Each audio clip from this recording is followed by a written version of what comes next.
নমস্কার বন্ধুরা, আমি সুস্মিতা। আমার রান্নাঘরে আপনাদের সবাইকে স্বাগত। এর আগে আমি ডিমের কোরমা আপনাদের সাথে শেয়ার করেছি। যারা ডিম বা মাংস খায় না তাদের জন্য আজকের রেসিপি রুই মাছের কোরমা। এটা খেতে খুবই টেস্টি হয় আর বানানো খুবই সহজ।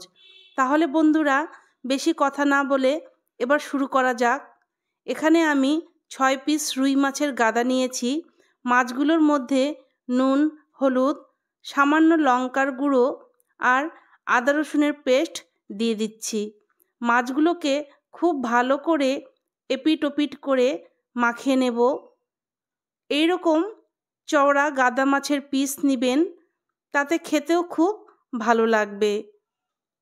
এখন 3টি বড় সাইজের পেঁয়াজ ঝুরি করে ভেজে বেরেস্তা করে নেব। এরপর মিক্সিতে কিছুটা বেরেস্তা, 4-5টি কাঁচা লঙ্কা, জলে ভিজানো কিশমিশ, কয়েকটি কাজু কাঠবাদাম সামান্য জল দিয়ে পেস্ট করে নিতে হবে। এবার মাছগুলো তেলে ছেড়ে দিচ্ছি। এক পিঠ ভাজা হয়ে গেছে, আর এক পিঠ উল্টে দিচ্ছি।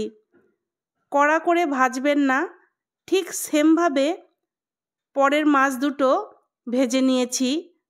এখন মৌরি, দারচিনি, এলাচ ফোড়ন দিয়ে আদা রসুনের পেস্ট ঢেলে ভেজে নেব যতক্ষণ না কাঁচা গন্ধ চলে যাচ্ছে। এরপর পেস্ট করে রাখা মশলা আর ফেটিয়ে রাখা টক দই দিয়ে 2 থেকে 3 মিনিট ধরে মিডিয়াম ফ্লেমে রেখে নাড়াচাড়া করে ভেজে নেব।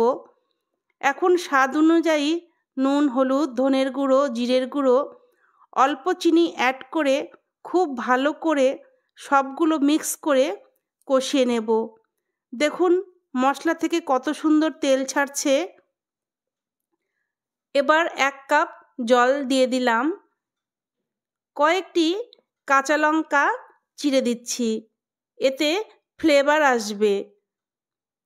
এখন ফুটতে শুরু করেছে।